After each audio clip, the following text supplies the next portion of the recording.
नमस्कार, मैं श्री राम तिवारी चंदौली जिला से चल करके आदरणीय श्री राम द्विवेदी स्नातक एमएलसी भावी वाराणसी के पास में चल करके।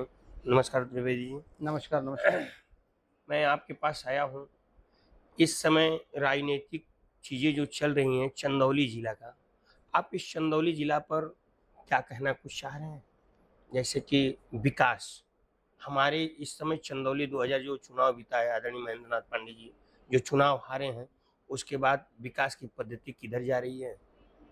देखिए, मैं जो चुनाव लड़ रहा हूँ, जिसके लिए टिकट माँग रहा हूँ, जिसके लिए मैं प्रयास कर रहा हूँ, वो स्नातक जैसा आपने बताया, जी, स्नातक निर्वाचन क्षेत्र वाराणसी। जी, मेरा चुनाव क्षेत्र 8 जिला है। जी, सोनभद्र है, गाज़ीपुर है, जौनपुर है, बलिया है, मिर्ज़ापुर है, चंदौली है, बनारस है, भदोही है।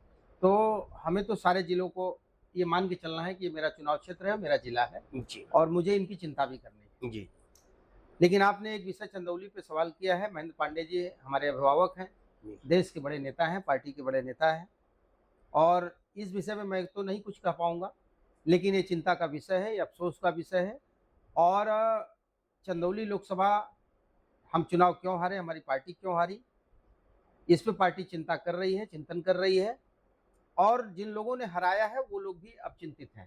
जी, उन्हें भी अपने किए पे पछतावा हो रहा है।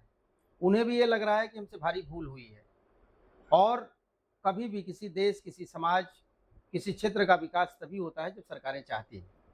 चूँकि देश और प्रदेश में डबल इंजन की सरकार चल रही है, यहाँ योगी जी, वहाँ मोदी जी पूरी ताकत के साथ पूरे देश के सर्वांगीण विकास, चहुमुखी विकास की तरफ काम कर रहे हैं। उसमें कहीं न कहीं चंदौली अब पिछड़ता नज़र आ रहा है। कहीं न कहीं चंदौली जिला हमारा पिछड़ा स्थितियों में जा रहा है। क्या इस समय जो चल रही है सरकार जो डबल इंजन की सरकार जो हरी झंडी इस समय हमारे अग्रणी जो राज्यसभा सांसद हैं, गई हैं अभी आप देखे होंगे कि गई थी यहाँ पे लेकर के जो हमारे रेल मंत्री हैं, उनके पास गई थी कि महाबोधि रुके और उसी पर जो वर्तमान हमारे आदरणीय सांसद हैं, जो वीरेंद्र सिंह जी हैं, इन्होंने हरी झंडी दे दी है कि इसको मैं मंजूरी करा दिया हूँ। क्या ऐसा ये नहीं लग रहा कि डबल इंजन में सरकार में कहीं ये कुछ न कुछ उलट-फेर या किसी प्रकार से कुछ किया जा रहा है? ऐसा कुछ नहीं हो रहा है? नहीं, नहीं, इनके बस का कहीं ऐसा कुछ नहीं है। अब चूँकि वो निर्वाचित सांसद हैं, वो भी माननीय सांसद हैं, वो कुछ कह रहे हैं, मैं उसमें तो नहीं जाना चाहता, लेकिन उनके बस का ये चीज़ नहीं है। हमारे जो भी दोनों राज्यसभा के सांसद हैं, उच्च सदन की, वो हमारे इसी चंदौली की रहने वाली भी हैं, ये हमारे लिए सौभाग्य का विषय है। वो लोग निरंतर प्रयास कर रही हैं माननीय साधना सिंह जी, माननीय दर्शना सिंह जी और चूँकि डॉक्टर महेंद्र नाथ पांडे जी 10 वर्ष तक यहाँ का प्रतिनिधित्व किए हैं, कैबिनेट के वो एक महत्वपूर्ण हिस्सा रहे हैं, हेवी इंडस्ट्री मिनिस्टर रहे हैं और पूरे कैबिनेट में माननीय मोदी जी से ले लगायत सारे मिनिस्टर, चाहे वो रेल मंत्री हों, चाहे एनएचआई के मिनिस्टर हों, चाहे जो भी मिनिस्टर हों, हेल्थ मिनिस्टर हों, चंदौली के नाम पे उन लोगों को ये लगता है कि डॉक्टर महेंद्र नाथ पांडे जी का क्षेत्र है और बड़ी ही आसानी से, बड़ी ही सुलभता से चंदौली की बात पे वो लोग सहर्ष स्वीकार कर लेते हैं, जो भी माँगें की जाती हैं। तो वो हमारी सरकार को इसका श्रेय जाता है और मैं मोदी जी को इसके लिए धन्यवाद ज्ञापित करता हूँ। बाकी बीच के लोग अब विधायक हैं, सांसद हैं, निर्वाचित हैं, तो वो अपना ये क्या तो कह बहुत रहे हैं, ये उनका ये विषय तो बहुत अच्छी बात हो गई। अभी एक बाबा कीनाराम मेडिकल कॉलेज बना है। आप देखे होंगे विगत 3-4 दिन पहले एक क्लिप वायरल हो रही है, जिसमें दिखाया जा रहा है कि मेडिकल कॉलेज पहले से हम लोग इसको करा चुके हैं। चूँकि मेडिकल कॉलेज बना हुआ जो है ये नौबतपुर में बना है और जो पूर्व दिन का दिखाया जा रहा है कि ये माधोपुर साइड में बन रहा है। इस पर आप क्या कहेंगे? जो मेडिकल कॉलेज अभी बना हो, क्या इस मेडिकल कॉलेज से कितने लोगों को जनहित हो सकता है? अरे! मेडिकल कॉलेज ये देखिए योगी जी को इसके लिए धन्यवाद दीजिए और उत्तर प्रदेश की सरकार ने ये प्रयास लगातार किया है, अभी भी कर रही है कि हमारे उत्तर प्रदेश के सारे ज़िले में मेडिकल कॉलेज हो जाए। उसका कितने फ़ायदा होगा कि आप समझिए वहाँ से हमारे बच्चे एमबीबीएस भाई चंदौली के बच्चे कल एमबीबीएस करना चाह रहे थे या जी, जो भी अगल-बगल के बच्चे तो उनको दूर जाना पड़ता था। जी। अब हमारे बनारस में, मिर्ज़ापुर में, भदोही में, चंदौली में, बलिया में, हर जगह मेडिकल कॉलेज है। उसके 2-2 3-3 फ़ायदे हैं। मेडिकल कॉलेज जब खुल जाता है तो लोगों को दवाइयाँ, अच्छे डॉक्टर्स ये सब उपलब्ध हो जाते हैं और चंदौली को भी इसका लाभ मिला है। हम योगी जी को बहुत-बहुत आभार व्यक्त करते हैं, धन्यवाद व्यक्त करते हैं।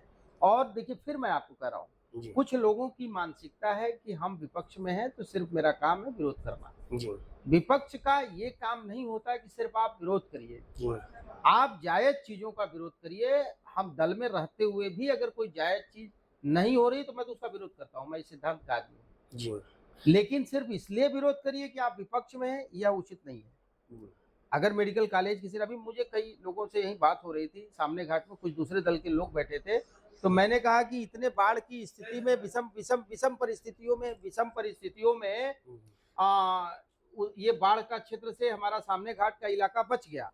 तो हमने कहा कि आप दूसरे दल में ज़रूर हो लेकिन आप मोदी जी को, योगी जी को, भाजपा को इसके लिए धन्यवाद तो दो। तो वो लोग हँस के टाल गए।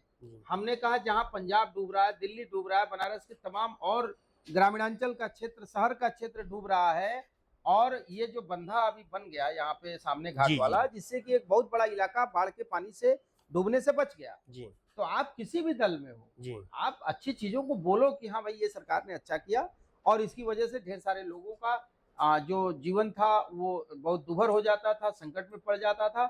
हम धन्यवाद देते हैं, तो मैं तो धन्यवाद दे रहा हूँ, आप नहीं दे रहे हो। तो मैं विपक्ष के लोगों को कहना चाहूँगा कि ये अपना स्वभाव में बदलाव लाएँ और जो भी अच्छा काम करे, उसको अच्छा कहना सीखें। विपक्ष का मतलब होता है कि आप रचनात्मक विपक्ष का भूमिका निभाइए।